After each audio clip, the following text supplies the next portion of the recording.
Yeah, that was a great display all the way through. Couple guys, multiple hits, extra base hits, driving the ball to the middle of the field.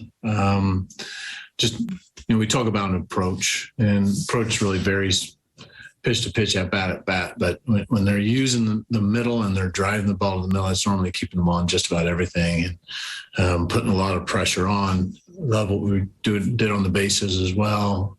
Continued to put the pressure on, did the little things, Nicky doing what he did right out of the gate, being able to put a little pressure on, putting the bunt down. Next thing you know, he's got a hit, and we've got a chance to make something happen.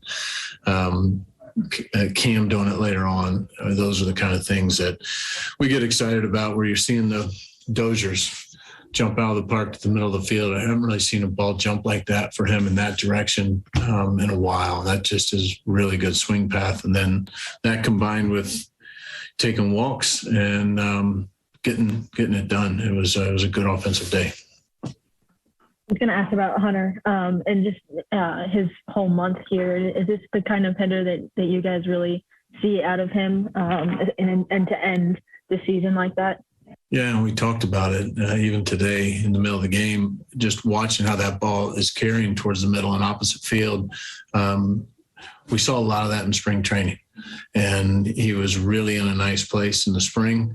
And once again, you just can never underestimate when an injury happens like he had with his thumb, and then the collision at first base, and how all of that just kind of spiraled to where he was compensating and trying to figure out a way to get the head out, which then turns your swing into something that it normally wouldn't be. That's just the truth of this. And then he's just trying to catch up after that. And now he's starting to get back to the Hunter Dozier that we know that he is and he's going to be. And it's a long time coming. It seems like the adjustment should be made faster, but just getting your confidence going in this game when you are compromised. Sometimes guys don't figure it out, but he's made the proper adjustments, and I know he's in a much better place in his mind right now too. Alec. Yeah. Hey, Mike. Just what did you think of Jonathan Heasley and how he operated again tonight? Yeah, more of the same and attacking the zone. I thought he did a great job of staying on the edges. He didn't make too many mistakes. I mean, even the double down the line, Bucksnet's on the black inside.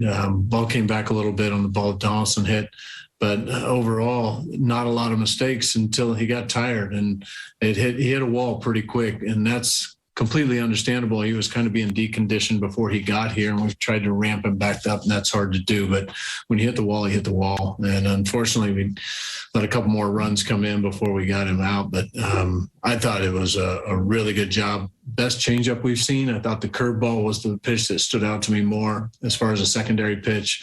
First thing is first is always the fastball location. He was really he set that in place right from the get-go. But I thought it was the better changeup, the one that we knew he had. Saw some very good changeups today, and the breaking ball he threw I thought better as he got going. But he's made the most of this short audition that he's had here, and an opportunity to give us chances to win every game he's been in.